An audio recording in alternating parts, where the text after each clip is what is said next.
today's a twofer because I'm coming back to give you a quick babies update. We went and saw them. He had us come out at a time where he didn't have any customers and they're doing hair. He's like, I didn't know you knew Wanda. I said, how long have you been doing her hair? He goes, 28 years. But he opened up the back door because the aviaries are set up where the first one are the babies that are just getting out.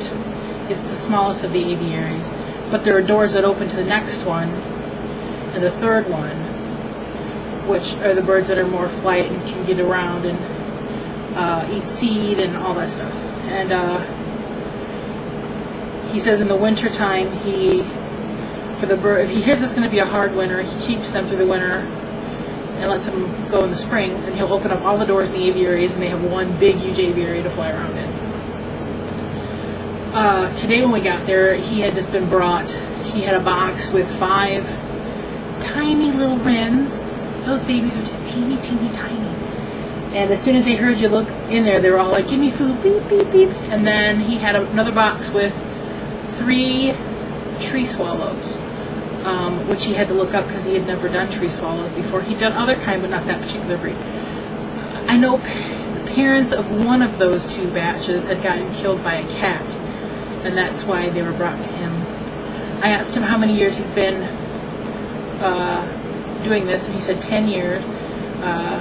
He ended up having a medical problem that keeps him pretty strapped to home, so it's something he does because he can't really go out.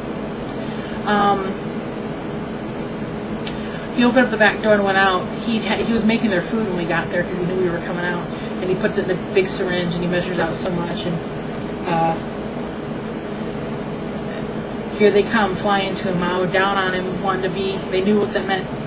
Here comes Daddy with the food, and since he knows what he's doing, he can feed them really fast. Zoop, zoop, they're fed. No muss, no fuss. Us, it was a total. It's fun.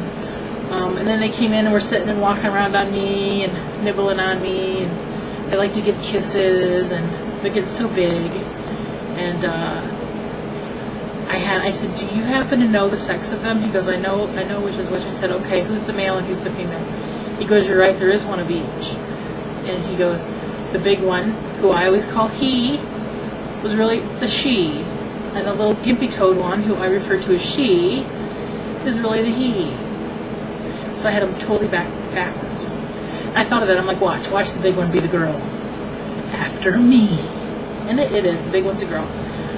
And he says the one with the gimpy toes will be just fine. They're not horribly bad. In the picture I put on Facebook, you can see her toes there. The more she uses them and stuff, she'll be okay, he said. Once they get a little bigger, here in about 2 weeks, he'll put them out in the aviary further out where there are 6 adult doves already. And so that way they will have a flock to be with when he'll release them all as a group, and they'll be a flock together. And so yeah, they're doing really good. He was awesome. I'm glad we found him. They have a really good home out there. He's rehabbed a lot of birds, lots and lots of birds, and he knows his stuff, that's for sure. So it was fun seeing him. But that's all. I just want to tell you about the baby update, how they're doing, how big they've gotten in a week. It's crazy how they change in a week. Their feathers are so different now. They're getting sleek, long feathers. And yeah. I put a picture on Facebook, and then I put a different one on Instagram, kind of the back showing the bigger feathers and stuff. Okay, I'm going to quit talking now. But that's just a quick baby update. Oh, my project tomorrow is to go through my flip cam and get stuff ready. So eventually, in the coming weeks, you'll see that stuff. Maybe even next week. That's my project tomorrow.